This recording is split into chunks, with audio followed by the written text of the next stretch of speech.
People who, in many instances, have absolutely no clue what they are doing.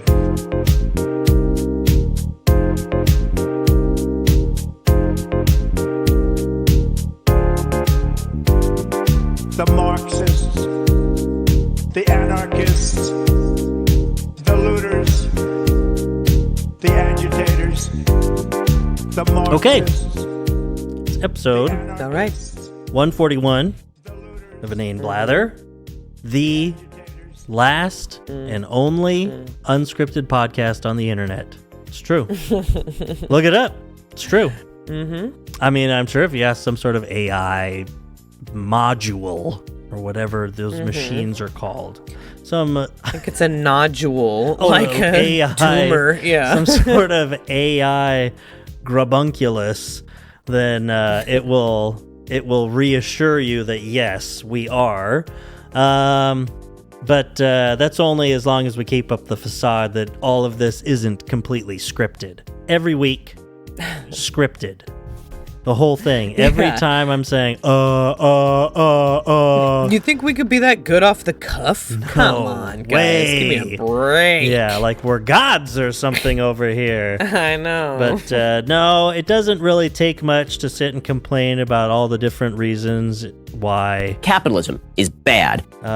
Or just looking at the news and just saying, oh, how I wish I could believe or understand that. But we do, because... And it is easy. Yeah, we do, and it is, because we are... headstrong, stubborn, quibbling, self-centered, vindictive, obnoxious, hormonal, sexually preoccupied, evil, thieving, cross-dressing jerks. So... You're going to hear my desk. Why? Just so you know, that's what that sound is right now, because you know what? It's lifting up, so I don't have to It do just looks like you're as much with my lowering. microphone. Yeah.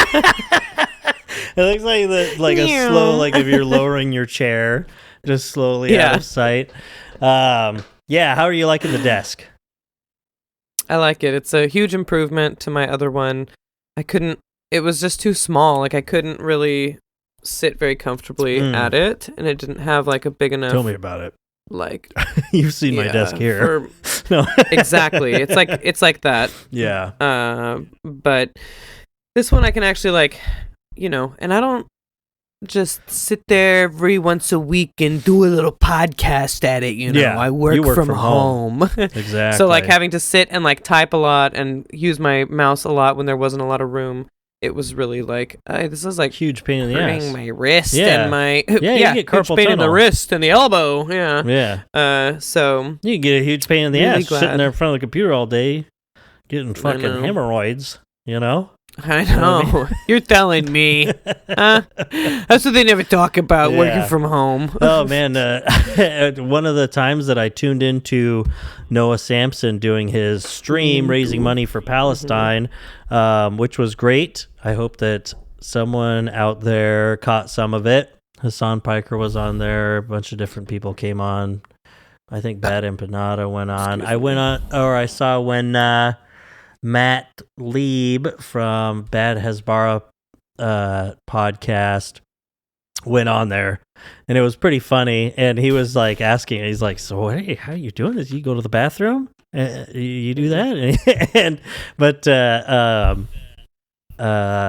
Noah had said, he's like, "Yeah, I mean, I cut a hole in the chair and everything." He's like, "But I couldn't find a bucket, so." He's like, now I just have a chair with a hole in it, and I have to just go use the bathroom anyway. It's probably a better idea. But,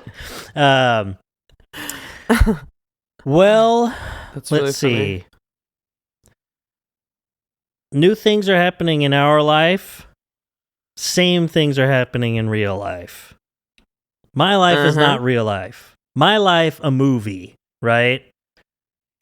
Only a movie. I'm having a great time. Let's hear about that. Let's hear more about that. I am, you know, I had a great day today. But you know, it's funny. I just got progress on the house. Foundation's poured, and they just delivered all of this floor and framing material out there to start actually building the damn thing, is what I said. building. And they're like, oh, gee, brother, this guy. And I was like, hello? Yeah. You guys gonna build this house at any point? And they were like, Shut the hell up, bitch. I was like, sorry. No. But, Like, and that. soon after, I got a call from a neighbor, the same neighbor who had called me around this time last year and said, strange deja vu. Hate to tell you this, but your other neighbor, there's a fire at their house. I was like, what the fuck? What? Oh, I didn't tell you this, huh? Yeah. No. Yeah, there was a fire. And as I was coming back, I was in the Tri-Cities. I was going over the 182 bridge. I could see it in the distance. I could see the smoke out there. And my friend, she was like, yeah, it looks like they had like a trailer, like a camp trailer. It's completely burning up. It's next to their shed. And I was like, holy God. Although what I said, I was like, for one thing, I didn't know all that material was out there at that point. I thought just my foundation had been sitting there. So I was like, okay. I was like, well, those are the last remaining neighbors that are out there that I wouldn't mind leaving. So I'm like, you got any gasoline? So I was like, run over there real quick. What can you do for me? But then I came later and to check on the property, and there was like $30,000 in building materials sitting in my driveway. I was like, oh my God. But no, there was like no wind that day. They got there, they put it out. By the time I got into town, and we went to go look at it, I was with Sophia. We were pulling up the street, and you could already see the smoke had turned white. But it's just like, I mean, my friend was saying, or Sophia's mom, she was like, something has to be done at this point. Isn't there like a fine somewhere? Something's happening. There's all this stuff out there. Fires are starting. It's been 11 months since the last one. And now, like, and it burned down 2 houses. Yes. And now the one house, there's still nothing next door to me. So then the neighboring house to that, now there's a fire there. And it's like, how can I, you guys you're going to make me uninsurable. I'm building a house right now. I'm not going to be able to get insurance on this place. I do feel like that is a thing, though, like fire hazards. Yeah. I don't know what the rules, because you guys are like the city and like all that. Yeah. They have like jurisdiction to be like, no. Well, because they live in the county. I live in the city. My neighbor lives in the county. Mm-hmm. They are a lineman for the county. Yeah. Hey, the line is somewhere. But and so there are different rules, but they were told to get rid of all of those. They have like, there's just tons of junk cars there and stuff. Like, they saved a bunch because they really focused on those and let my house burn to the ground. But they saved like these cars, because it would have been a massive raging inferno if it had got over there last year, because there are like 9 cars sitting out there. They would, there's like just fumes in the gas tanks that have just been sitting there. Yeah, I remember last year where I was like, I mean, whatever, I was feeling all sorts of different ways, but fireman time, I was like, man, in that place next door, well, at least, they have that El Camino out there and a Nova. We made sure, at least those got saved, huh? We made sure to save those. I'm like, why the fuck are you telling me this? I don't care. I was like, cool. You're like, did you Good get for any of my family keepsakes? Yeah. Did you get any of those things? things? Thanks for refusing to open the door to let my dogs out. Thanks a lot. Yeah. No, but good thing you got that El Camino. I was just like, you fucking just here. I was like, it's literally like 3 weeks to the day or something like that until it's a year since my house burned down. And I was like, there's a fire at the neighbor's house. What the heck? Anyway, but but other things have been going well. I don't know. I've had a totally different week. I spent the entire last 9 days house sitting and dog sitting. With it's my kid's mom's house or whatever, but so I was with her and her sister, with the two girls.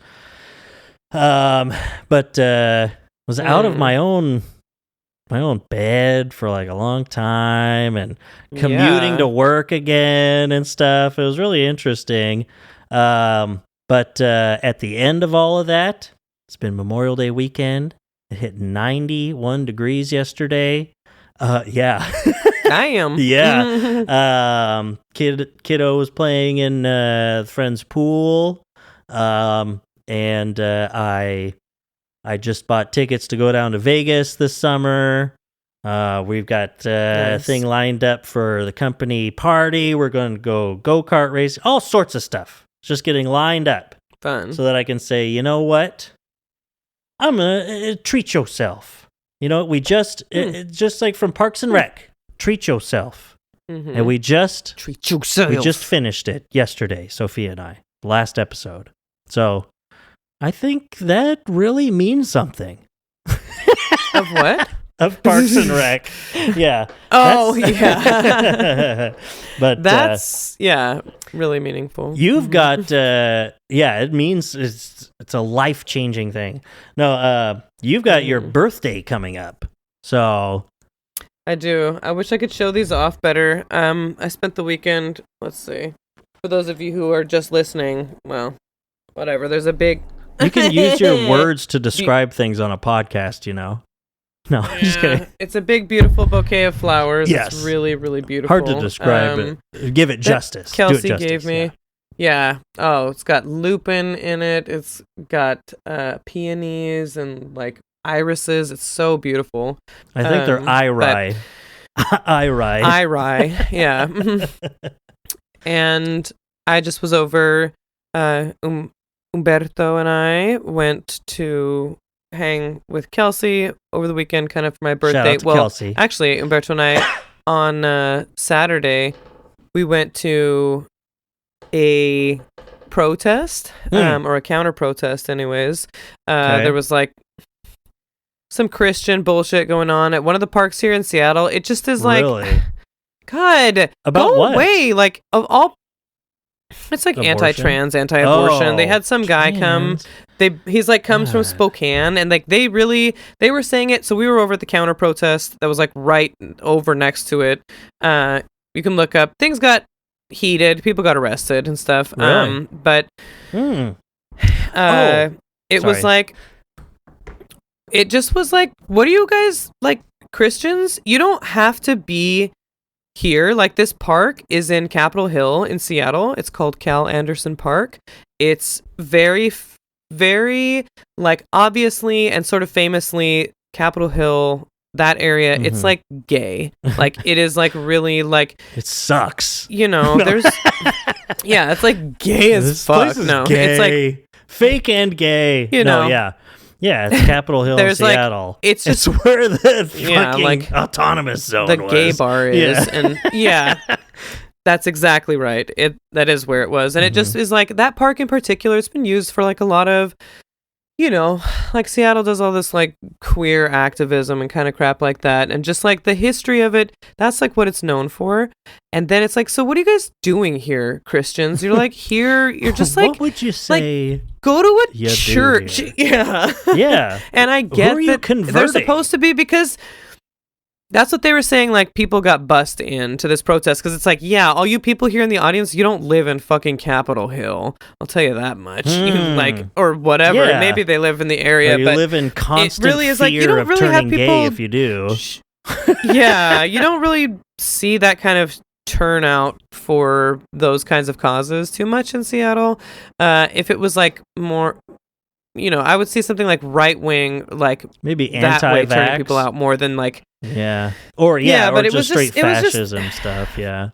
Yeah, but not like this Christian, and they had like Christian music playing. They had a big speaker, Oh my like God. but then the counter protests had like live music and like punky type of stuff. These Everything one was guys, just better. Umberto and I were. No.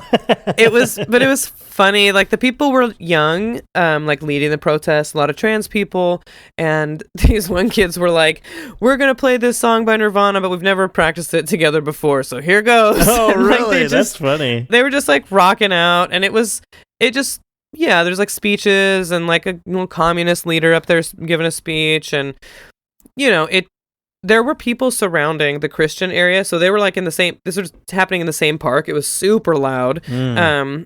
People surrounding the Christian areas with signs and like get out of here, Christians. It was like this whole thing. I got topless and walked around and like walked down in the Christian area. Good. And that made me feel good. Yeah, and I saw a girl crying and I was like, good. People hate you. No.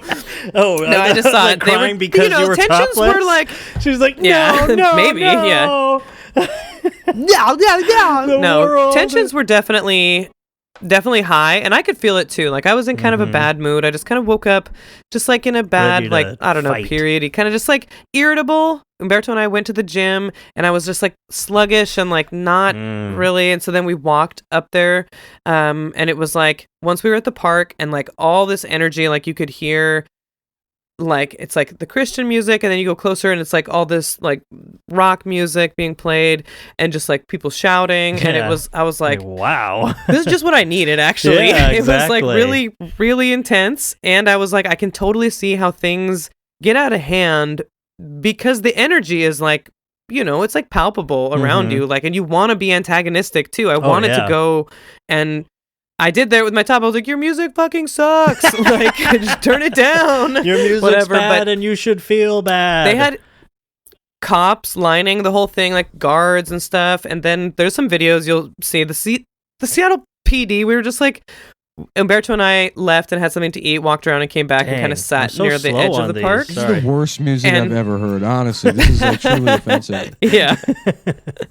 The Seattle PD, like them there on their bikes, it was like, how could you take these dorks seriously? They're wearing shorts and Yeah. riding a bicycle. On But bicycles. they did. But then you see them in these videos, and I'm like, man, you just look like when you're wrestling someone to the ground, you look like you have lost your shit, bro. You look like the bad guy. Like these guys, they're all white guys that I saw in these videos. The ones that I saw too at the park were all white. And like, just like, what are you doing? Like, what the fuck are you doing? Honestly, like you could When just like, arresting like say, people? get out of here, kids. Yeah. Yes, I think they said like 4 people got arrested. But there was like some, I don't know. The videos of it looks like it's like, damn, yeah, I really don't want to. I mean, it is what it is, and I wouldn't feel bad about getting arrested. It would fucking suck, obviously, but it would just be like, oh, they'd just be so frustrating. Yeah. Like the cops, like, some Well- of these videos, people are like, what are these people being arrested for? And they're just like, get out of here, shut up, blah, blah, blah. Just being, they're all like hyped too, I'm sure, that they're not like, Oh yeah, if you're talking I know about they're that not tension, feeling calm. They don't seem calm. No. Yeah. they all feel it too. That's the problem. And they like and it. the thing is, anyone who's got arrested can tell you, even if you I mean, it's like been arrested, like put on the ground or something like that. Even if you completely give up, even if you're trying to like, okay, all right, whatever, put the cuffs on me. They still do that.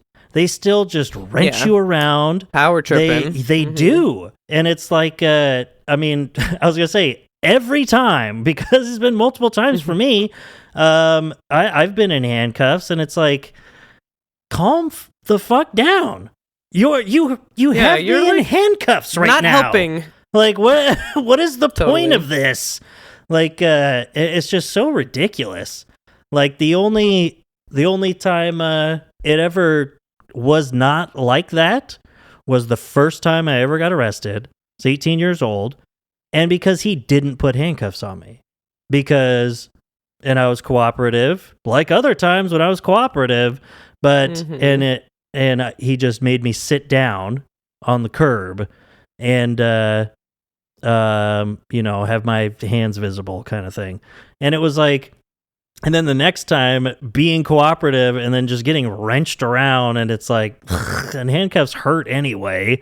They stink. It's like, it really hurts. It's like, they get dude, really you tight. got me. And it's like, man. You got me. And they're like, I'm stop here. resisting. It's like, the form of my body is resisting right now. You're putting me in a position that I can't do on my own, you fat loser.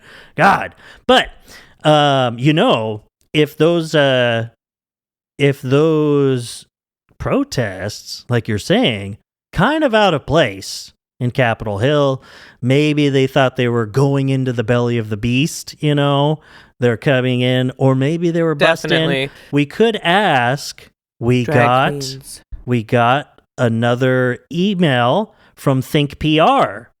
Remember, we went over that with Danae. We got one last week and another follow-up, just like what they did with the previous one. Hey there, Inane Blather. Wanted to introduce you to Adam Swart. So this is made up.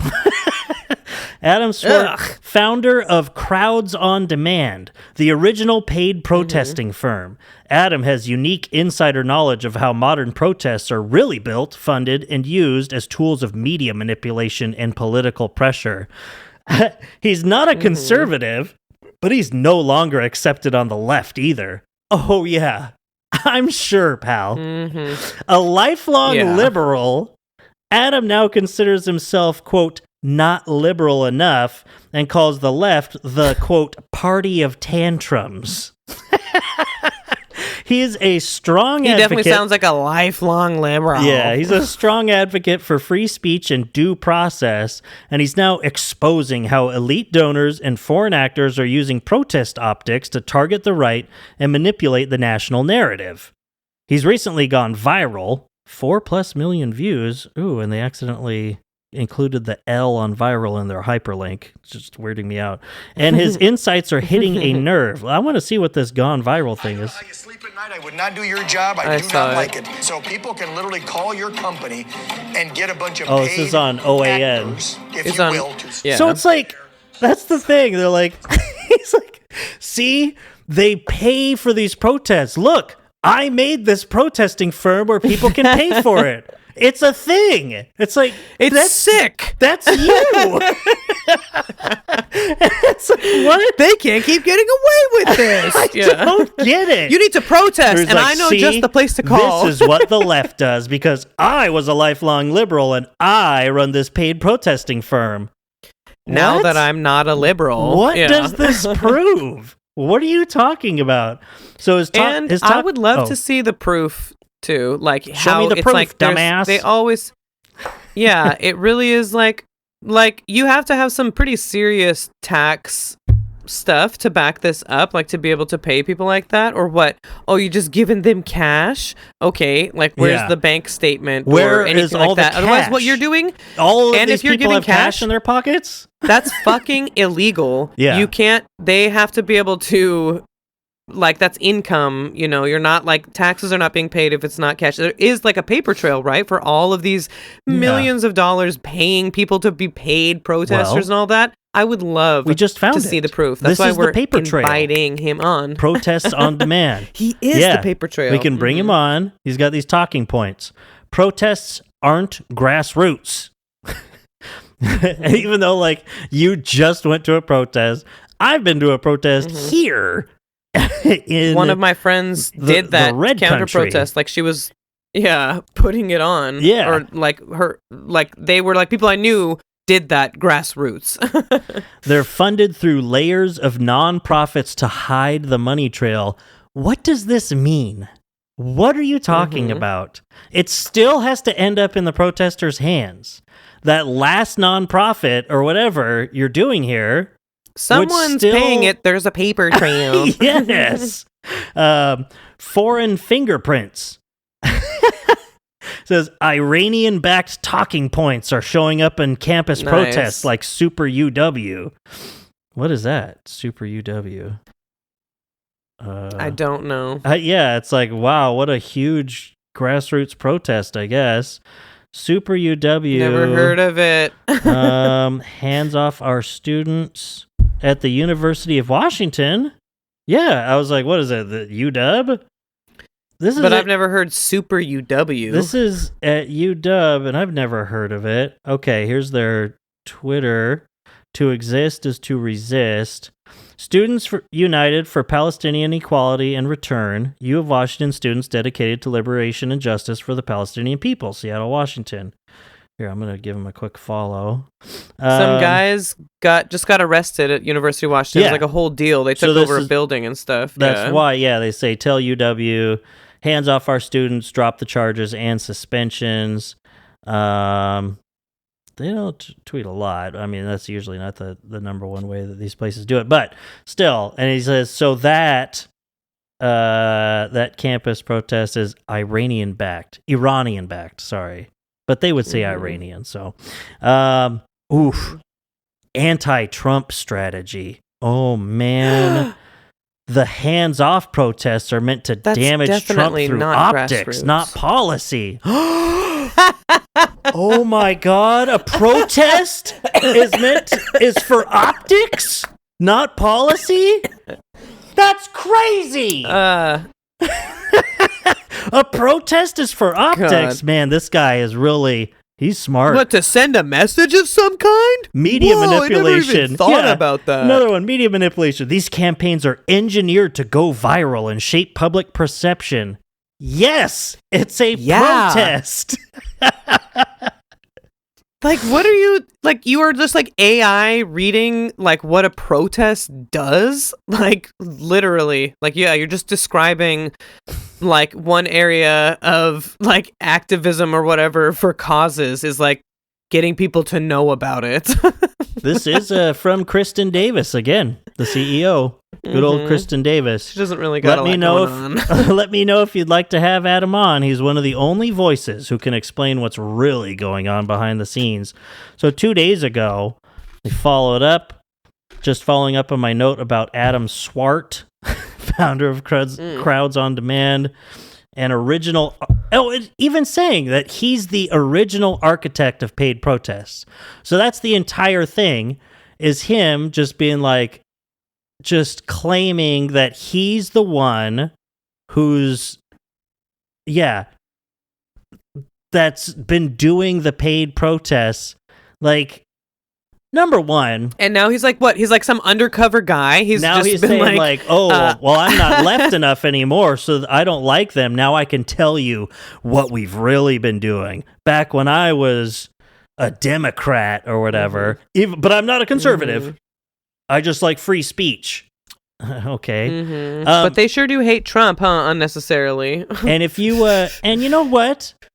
I mean, if there is if there is a paper trail anyway, if you like free speech so much, what's wrong with paid protesters? Nothing. Literally nothing.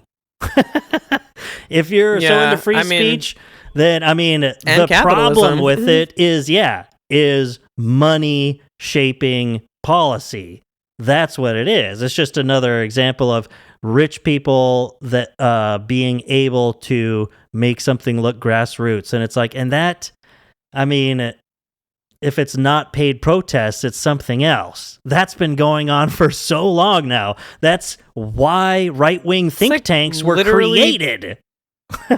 Corporations like writing legislation. Yeah, exactly. It's like talk about shaping public policy and opinion or whatever. But, oh man. Well, I mean, with protest chaos escalating on campuses and in the streets, Adam's insider perspective on how these events are actually organized and funded is more relevant than ever. So let's see. I wonder. I think we should respond and ask him on the show. Yeah, I forgot about it. My bad. But I'm glad that you talked about bussing people in. Let's see. Crowds on Demand. Let's see, an American publicity firm that provides clients with hired actors to pose as fans, paparazzi, security guards, unpaid protesters, and professional paid protesters. So they're paid to appear as paid protesters. The company operates in Los Angeles, San Francisco, Las Vegas, New York City, Washington, D.C., Iowa, and New Hampshire. Iowa and New Hampshire are just like the whole state. Like otherwise, it's like Las Vegas, New York City, LA, these major cities, Ohio, and New Hampshire, and then those two battleground primary states. Battleground states. Let's see. It was founded in October 2012 by Adam Swart. Oh my gosh! So this is funny. So he's putting the political twist on this, right? But I go to the Wikipedia, and so it's got a couple of little citations here. One of them is from, wow, there's a, Dan Schneider wrote something in The Atlantic about it, about his goings on in Iowa and New Hampshire. But there was an article called Feeling Unloved? Now you can rent a crowd to follow you around. Because that's sort of like you can make it look like you have paparazzi and stuff like that. Let's see. Oh my God. Arriving at the airport, holding political rallies, or even shopping can be lonely endeavors if there's nobody around to join you. A solo walk from the plane to the cab, for instance, can feel like a march of solitude on days when all you want to see is a smiling face. But one LA-based entrepreneur is looking to change that. Adam Swart launched Crowds on Demand in October. So this is right after. Yeah, this is November 1st, 2012. A company that lets you rent a crowd of people to greet you, to attend your event, or just to stand around and make you look famous at any given moment. So it's just like a crowd version. He's like, I got seat fillers, just a little higher end seat fillers. I think that's really funny, though, to call it like a lonely march of solitude or whatever he's saying. Like, you're so lonely, so you should have. That's just really funny. Because you have like originally, so you pay people. Yeah, yeah. There's originally it's not just like just a bunch of people like to fill up a space. It's a group of trained actors. So to make it seem like they're your friends or your fans or whatever, they're actors because this is L.A. This is where he started, is in L.A. There's a bunch of people that are looking around like, yeah, $50? Yeah, I'll act like a guy's friend for a day. I'll work for this firm. I'll be like, I'll be with this group of people, and we'll be waiting be a paid professional. When he lands in the airport, be like, oh my gosh, it's him. Oh no, she's here. It's like, sure, I'll do that for $50. I need some ramen. Yeah. Yeah, like that sounds so easy. Let's see. There's a interview with them. We try to customize all of our packages. We do a really nice airport greeting service. Our most popular request has been the Celebrity Airport Experience, where we will meet you at the airport with a small crowd and paparazzi follow you while cheering through baggage claim and then escort you back to your destination in a luxury sedan. All right, I'm starting to like this service more and more. That's so funny. That's like so strange to do that. Yeah, it's strange to want to do that for yourself. But yeah, that or like you go somewhere with someone else, and as you arrive, like you hire that and not tell them, so that all these people are around. You're like, then they're like, oh what hell? I guess you didn't know I'm kind of a big deal around here. Yeah. Just completely confuse your friends and stuff people like that. People are like, oh my God. Like taking pictures and like. So back in 2012, when he first started this, the last question on here, they said, what's the most outrageous request you've had so far? Said, we've had some pretty interesting requests from some of the political candidates in the Los Angeles spring election. We don't reveal our clients unless they ask us to, but we've definitely been in contact with some of the big players on the political scene. So the most interesting request was for a political protest against a candidate's opponent. We're working to make sure that the protest is appropriate, as we are an honorable business and would never want to spread anything that is false about anyone. So I can see this happening, and like I said, isn't it? I mean, paid protests, it's whatever. It is what it is. I mean, it's just like to say that these obviously organic things like 2020 and all that, when people were talking about protesters were paid to be at like BLM marches and stuff, it's like, you just don't know what's going on around you.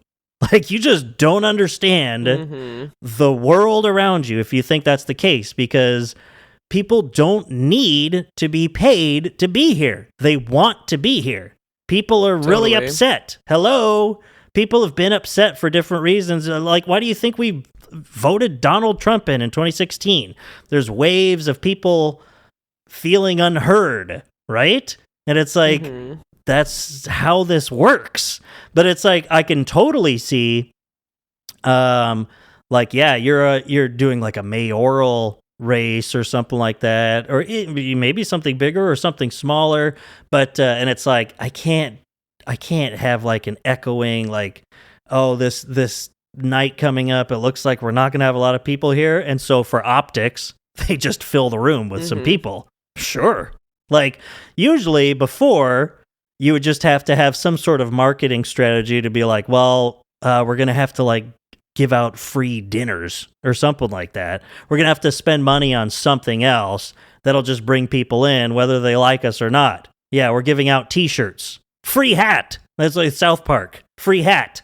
You know, except they wanted to free that guy with the last name Hat that murdered and ate his family or something like that. But don't they have to, aren't like campaign finance laws, aren't they, like, the way that they spend their money is public? Like, you can look up like how, and this place is called paid public protests or whatever. It's like, is that going to show up as like one of your things? Yeah.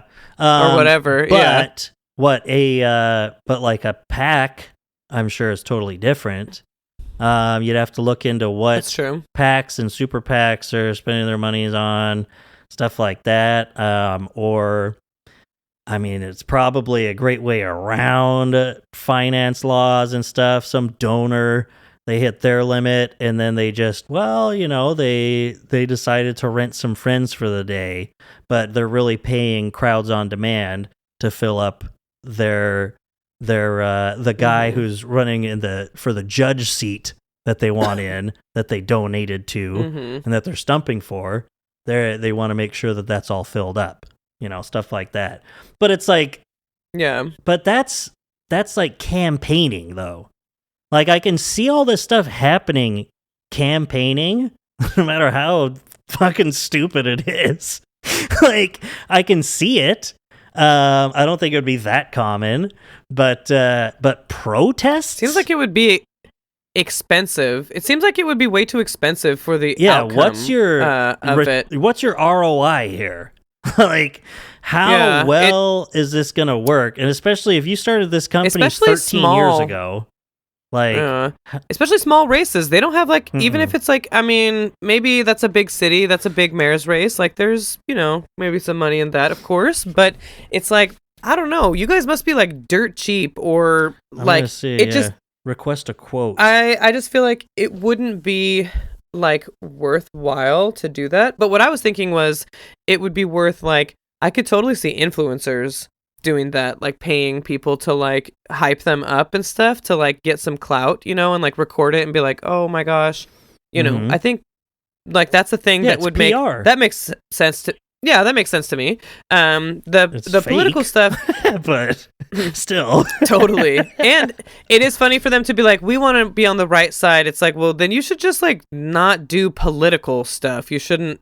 Should just be like a rule of that. It'd be like, no, we just do this for like celebrities or like you know, influencers or businessmen or whatever. Yeah, or something like that. You can't be campaigning or doing something like that. You know, because we're an honorable business and we would never want to blah, blah, blah. It's like, but your whole business model is about being dishonest. It's about trying to look like and on this website, it's organic. they make sure to make it seem like any of the political like stuff is for it. it makes it feel like it's for people on the left kind of thing, where it's like, we can help organize, rally, and advocate for your cause. Whether your organization is lobbying to move forward a healthcare, financial, energy, or other social initiative, we can organize rallies and get media attention for your causes and candidates. Like, there's all these little things that add up so that if someone, that's never going to use something like this goes and says, they can say, see, look, this is what they do. It's got to be like companies like this that they use, without having any of the context, knowing who this guy is, like what he's about, the fact that he goes on OAN and is using that stupid PR firm that emails us because they don't know what's going on and they think that we're a right-wing podcast. Because we're a podcast. Yeah. I feel like... I mean, it's... You throw them out there, there's a good chance. Yeah, that's a good point. I feel like...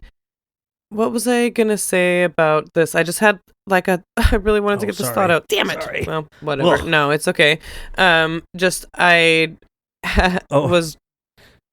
Nah, We've I don't know. achieved results. I got stoned before this too, but... that's... Actually, okay. I did remember. We'll go. Just how he wrote it, or how it's written in there about like, we don't reveal our clients, but it doesn't really even say necessarily that they did that. Like that they were like one idea that was proposed or whatever, they asked or for whatever. It's like, or did they, or an idea that was proposed that could have been someone in your company proposing that idea to go get a political candidate client. This see, and what's funny is that now that when they're mentioning actual things that they've done on the political side, these are all pro right-wing conservative issues. We've achieved results on campaigns on everything from ending institutional discrimination in a religious organization. The way that you worded that makes me wonder what that really means. To getting refunds and compensation for, hundreds of homeowners who bought hazardous land. Oh, that's a good one. We'll see. I don't know what that's about. From a real estate firm to forcing a patent trolling company to back down. We've gotten tough energy projects approved, from oil to natural gas to wind and solar. We are frequently called upon to address real estate issues that, while in many cases not heavily covered by the media, are relevant to stakeholders and depend heavily on public opinion. That's where the money's at. What a sentence. Yeah. Relative stakeholder. What are you saying, bro? Exactly. We are frequently called upon to address real estate issues that, while, parentheses, in many cases, not heavily covered by the media, are relevant to stakeholders and depend... we're frequently called upon to address the issues that are relevant and depend heavily on public opinion. Okay. What a fucking useless sentence. Estate, like, it's just to throw in the fact that it's real estate. So it's like, so you're hiring... you're putting people out there to protest against rent control. That's what you're saying. That's what I'm hearing. Exactly. I'm picking up what you're laying down. Some of these campaigns are long and drawn out, while others can be resolved quickly. Oh, that's all. Those are the only other ways here. Well, we provide a cost-effective way to lobby government to pass or defeat legislation, push for approval of projects, and influence government in a grassroots manner. No, you don't. You do the opposite. I don't think you know what that means. Yeah. We are the ultimate guerrilla lobbying and government relations firm. I just don't, how much could they possibly cost? Or, what is their whole, how could they have, I don't know. I guess how much money? Oh? I wonder who this is. A foreign government hired Crowds on Demand to help generate a positive reception for its newly elected leader during the UN General Assembly. The concern was ensuring that the leader was well received by a U.S. audience and confident for his work at the UN. Who is that? What the hell? Was it like, what's his name from Argentina? Maybe? Or is it like Netanyahu getting reelected? And they're like, no, make sure that he has a warm welcome in the U.S. Big Bolsonaro, capital letters. Yeah. Blocking new union restrictions. Oh, hell yeah. We successfully lobbied the legislature and the Labor Commission to push back proposed labor regulations.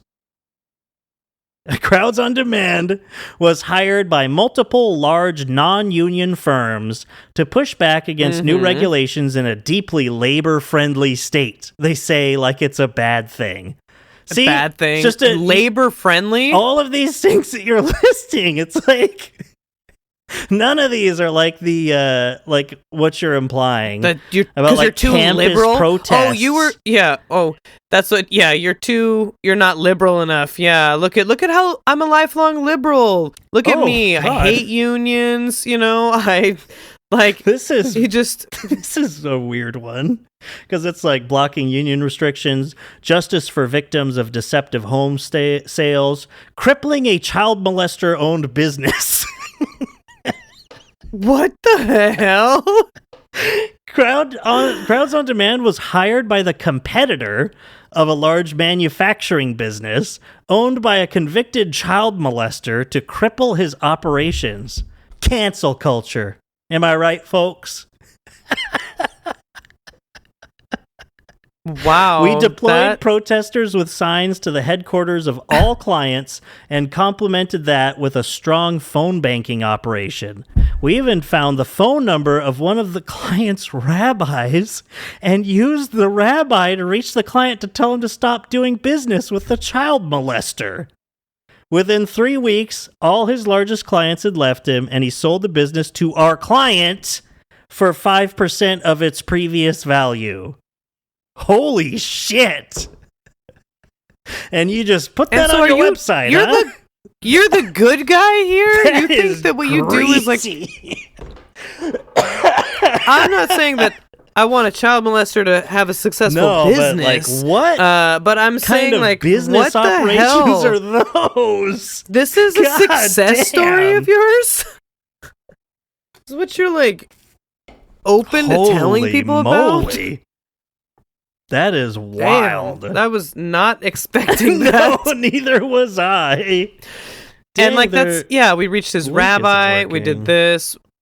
What else we got? Are they on Facebook? None of these work. Oh man.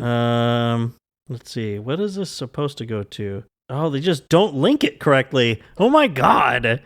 So they have all these things at the bottom. They've got their phone masters number. of marketing or whatever. Yeah, like getting the word out. Masters of marketing.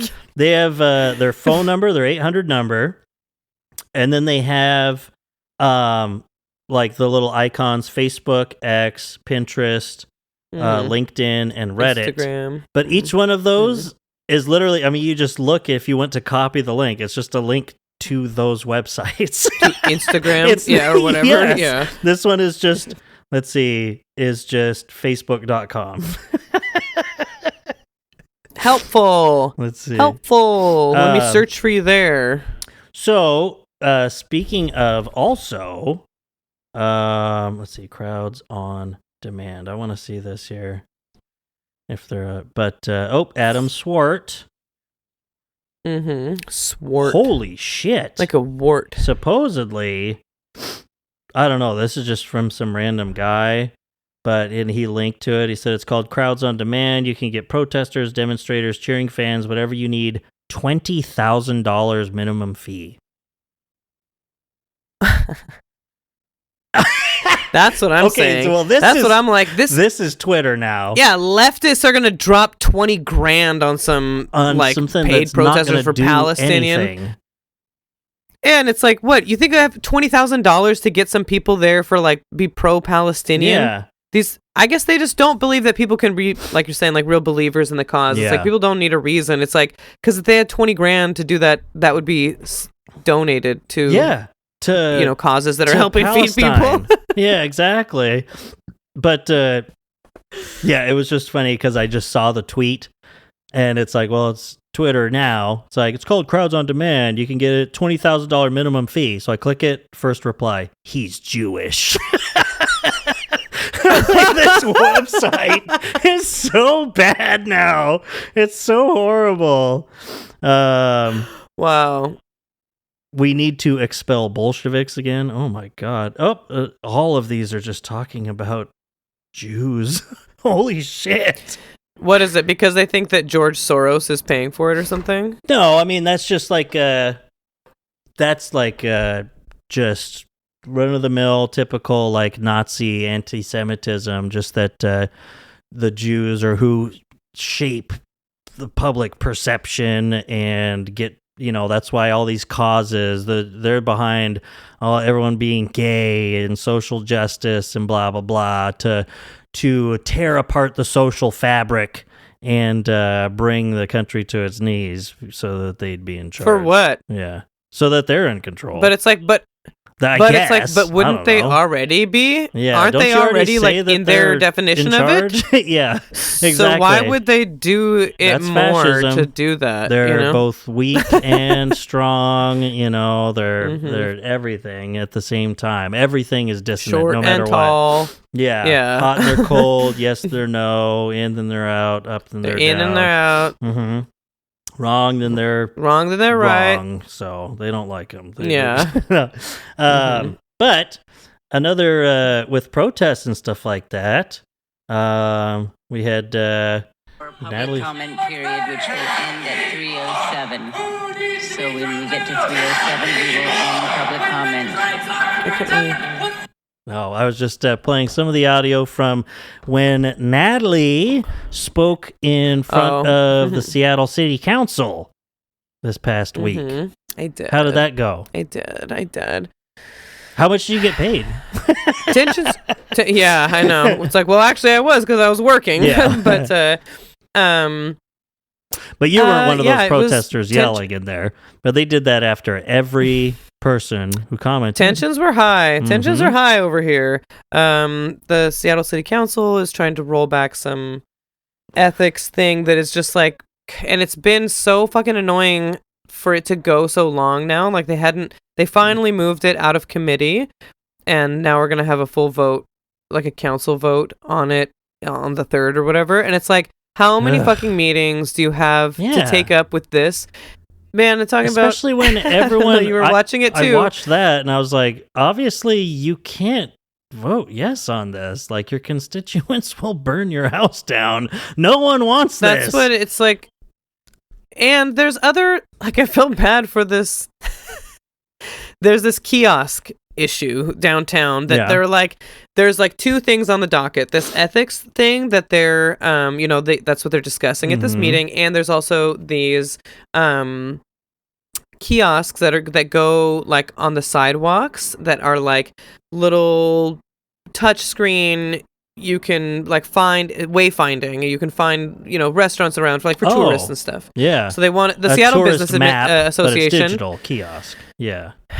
So there's that's pretty contentious because I was like, I didn't really know anything about it. So it's like, I could see it being helpful or whatever. Then thinking, they're like, well, it takes up room on our city streets. The city has to put them in, but it's a private company that's going to be profiting from this. And it's like, oh, this is like getting, and they're they flashy, could be building public bathrooms or something, Or, I mean, they could do, it's like, that's a great idea. Let's and there was for the city to be, if the city is going to do this, it's going to be on city streets or whatever. It should be from the city. You shouldn't be. There had been machines like that before that Google did, that they were like selling data from it and stuff and like making money. It was like not good vibes. And like there was a businessman or business owner, he makes like signs, like this is like a, it's like digital sign, whatever. And he's like, the process that like to put a bid in for this was not very good. You didn't let like a local business get in, like this is like a corporate thing, blah, blah, blah. So they're like in there talking about this. And I'm like, I think that's interesting. I feel like I felt bad for them.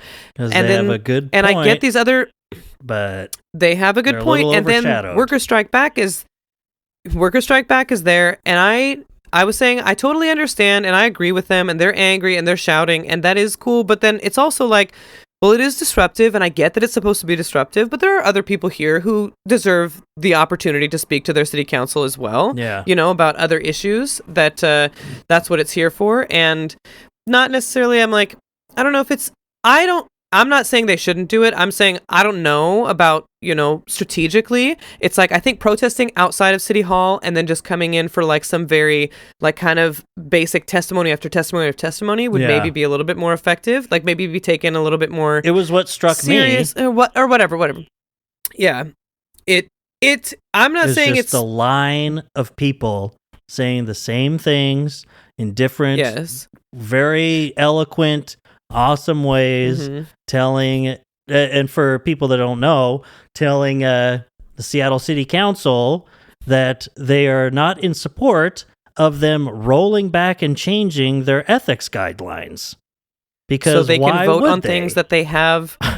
It's like, so they don't have to recuse themselves to vote on things where they might have a financial interest, and why workers strike back is so.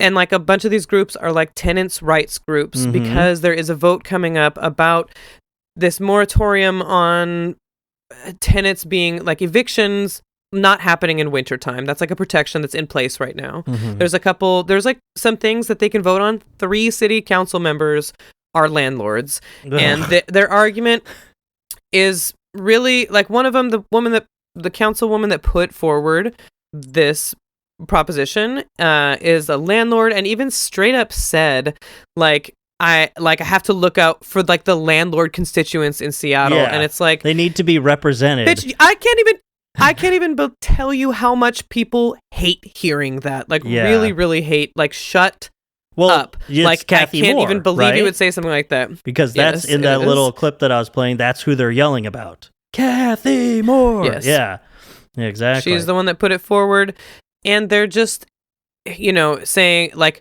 because back in the past, a council member had to recuse themselves because they were talking about stuff. It was their district that was being affected by like this waterfront project. They had to recuse themselves because they owned some property, or like, there was like a conflict of interest there. So they didn't get a vote. So that district is like, well, then we're not having a voice. And it's like, there are 2 at-large positions that cover the entire city of Seattle. There are 7 districts, and then 2 positions that are not to a single district. They're just voted on by every Seattle boring voter. No, I'm just kidding. Alexis Mercedes Rink, she's like the most popular. Yep. She got like as many votes as the mayor. She's like she's awesome. She does not like this ethics rollback. She's sick. But she's awesome. Then they're saying politics. Sorry, I just wanted to start using the board a little more. Okay, she is. But the city council being like, oh, then our districts aren't being represented. And then there's like some pushback from these other council members being like, we represent all of Seattle. We are here. Like, we represent our districts, but I work for the entire city. That's just how I'm you a council member for the like votes apportioned pretty much. It's not about representing your district as much as just that's how they, is that the voice of that district. I mean, you could take your constituents, communities have things needs into account, sure, but it's like, it's just we have that many districts because we have all this many have people, to abide, and so that we have this many council positions. So it's like if your council member votes no on something, you still have to follow the rules that are enacted. Because of it. It's like the council, their their decisions affect everybody in Seattle, regardless of how your council member are voted. No matter what district you're in. It was like it's just been like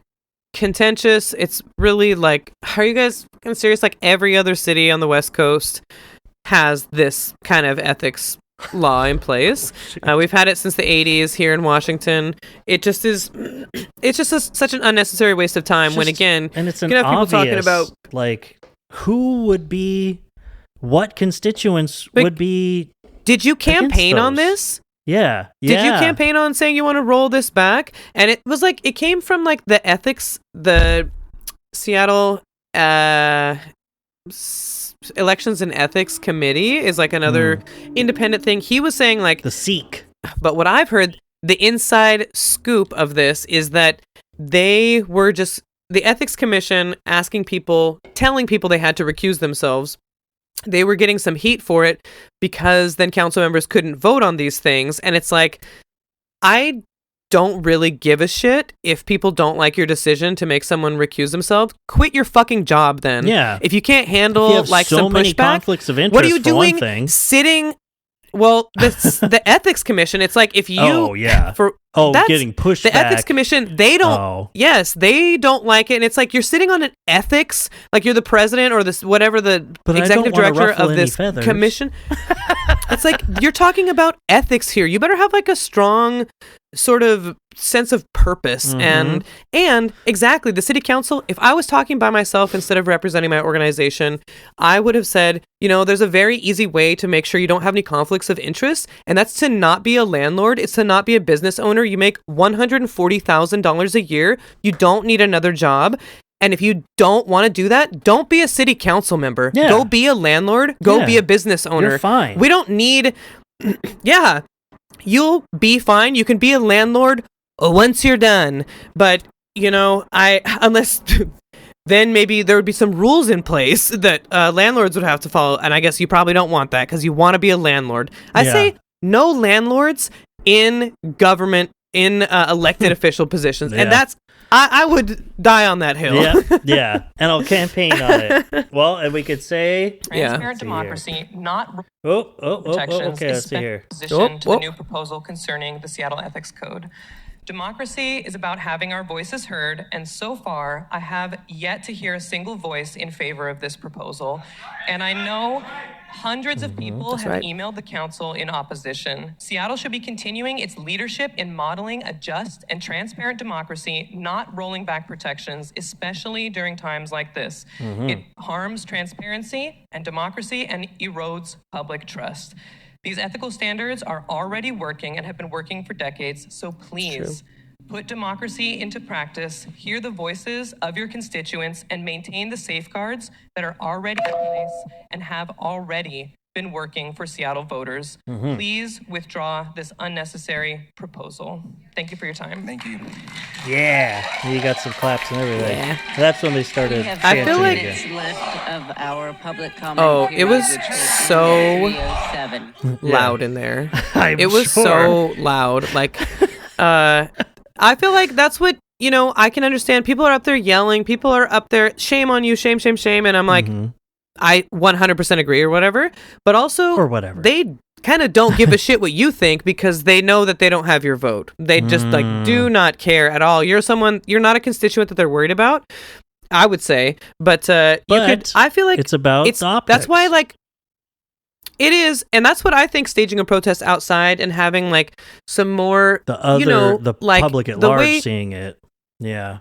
And having crafting your testimony, what I liked about mine, and I think that you can ride this line where it's holding them accountable to where I'm saying this is about democracy, this is about things. We have leadership here in Seattle, checkmate that liberal. sort of shame or accountability, to be okay, so let's focus on this. When they're coming in there yelling, again, I agree. I just literally said I don't want landlords to be able to be on the city council. I think that should be a rule. Yeah. But they're not listening. One of them, but that's further down Hollingsworth, Joy Hollingsworth is a council member, and when they were maybe they were chanting, "Let us speak, let us speak." Me and Carrie my boss were joking that she was kind of bopping along to it. It had a rhythm to it. All right, yep. So nice. You gotta have a good cadence. So it was funny, yeah. So that was last week, yeah. So just before we finish, your birthday's coming up. Hopefully I ordered you a couple of things, and so hopefully one of them will show up on your birthday, but it might be a little late. Sorry.